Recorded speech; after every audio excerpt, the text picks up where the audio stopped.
गुरबैन एक बहुत पुरानी अनुभूति है, तो आज मैं मौका मिला है तो मैं शेयर करना चाहती हूँ। तो ये ऐसा जी। था कि 4-5 10 एक साल पहले की है अनुभूति, तो मैं 2011 में गुरुदेव से जुड़ी थी, तो हमने एक नया मकान खरीदा था, तो उसके पेपर हम एक ही जगह पे रखते थे हमेशा, जैसे रखते ही हैं सब लोग अपना सामान एक सेफ जगह पे रखते हैं इस तरह की चीज़ों को। तो हमेशा क्योंकि एक ही जगह पे होते थे इसलिए कभी उनको ढूँढने की ज़रूरत नहीं पड़ती थी। एक बार मेरे हस्बैंड को थोड़ा ज़रूरत पड़ा तो उनको मकान के पेपर चाहिए।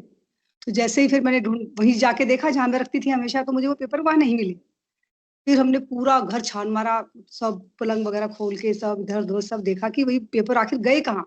और चिंता का विषय भी है कि आपके मकान के पेपर कहाँ चले गए आखिर? घर में तो जो लोग रहते हैं उनको तो इन चीज़ों से कोई मतलब नहीं है मैं जहाँ रखती हूँ, वहीं रखती हूँ। मैं फिर एकदम से परेशान हो गई बहुत ज़्यादा मेरे बहुत परेशान हो गए, फिर घर के पेपर घर से कहाँ गए? तो हमारे घर में जैसे नीचे घर है, ऊपर भी एक कमरा बना हुआ है। पर वो कमरा क्योंकि खुला रहता है, बच्चे रहते थे मेरे वहाँ पढ़ते थे, तो उसमें हम ऐसी कोई चीज़ रखते नहीं है। क्योंकि बच्चों का कमरा है, पढ़ने का कमरा है, तो उसमें मतलब ये चीज़ें रखने का कोई मतलब ही नहीं होता है हमारा। तो अलमारी में कोई चीज़ रखें, तो नहीं रखते जनरली।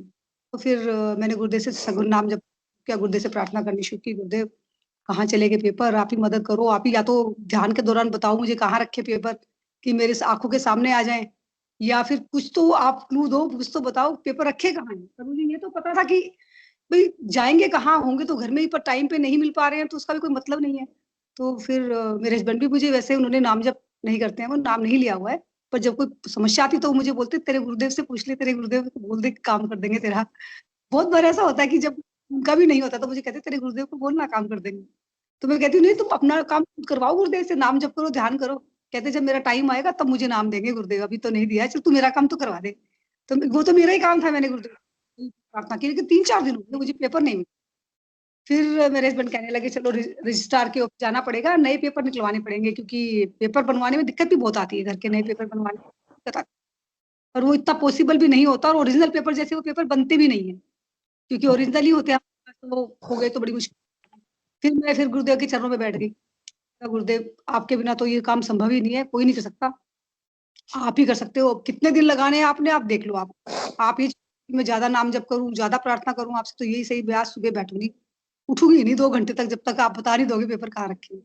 तो मैंने थोड़ा-सा नाम जप किया, सघन नाम जप किया फिर उठ के फिर मैं ऊपर आ गई कमरे में, जहाँ मेरे बच्चे पढ़ते थे दोनों। तो मैंने ऐसे ही बच्चों को ही बोल दिया ऐसे बिना बात ही मैंने कहा चलो ऊपर की अलमारी साफ कर लेते हैं। थोड़ी मैं अपसेट भी थी, तो मैंने ऐसे बोला चलो तुम कोई काम नहीं कर रहे हो, चलो ऊपर की अलमारी साफ कर लो।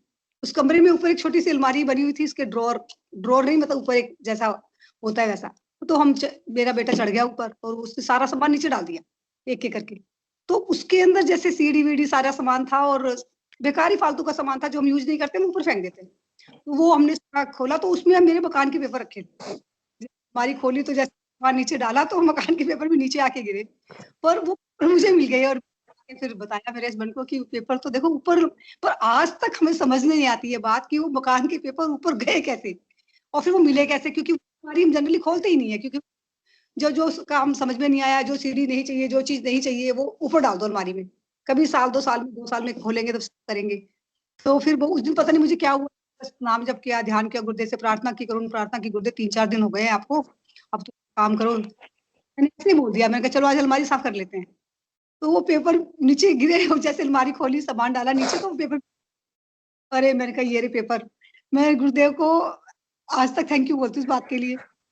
इतने चक्कर काटने पड़ते, कहाँ-कहाँ मैं जाती, कहाँ से पेपर बनते, बनते ही नहीं वो असल में पेपर।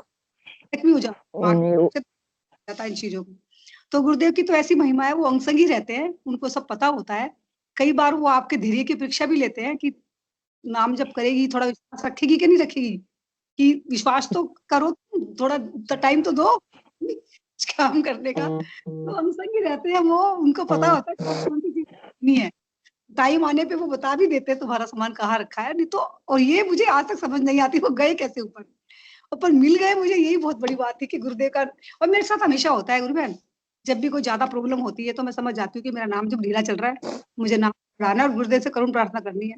आज नहीं तो कल वो काम मेरा होता ही है, कि हम धीरे से कई बार हमें ये लगता है कि भई जैसे भई हमने तो तवे पे रोटी डाली, सिक गई खाली और जल्दबाज़ी लोग कि भई जैसे ऐसा लगता है जैसे हम गुरु की परीक्षा ले रहे हैं। अरे भई हर टाइम क्या वो परमात्मा है भाई, उनके कर्मों के हिसाब से तुम्हें सब कुछ मिलेगा। जितना नाम जप करोगे और जो तुम्हारे कर्म संस्कार है उसके हिसाब से मिलेगा। पर हमें जल्दी चाहिए सब कुछ। पर वो कहते हैं ना सहज पके सो मीठा होए।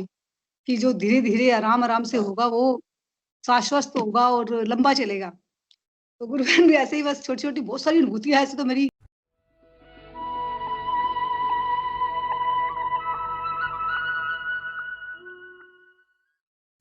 अब मंत्र बता दूं, ये संजीवनी मंत्र है, संजीवनी मंत्र है। तो इसको जपना है राउंड द क्लॉक।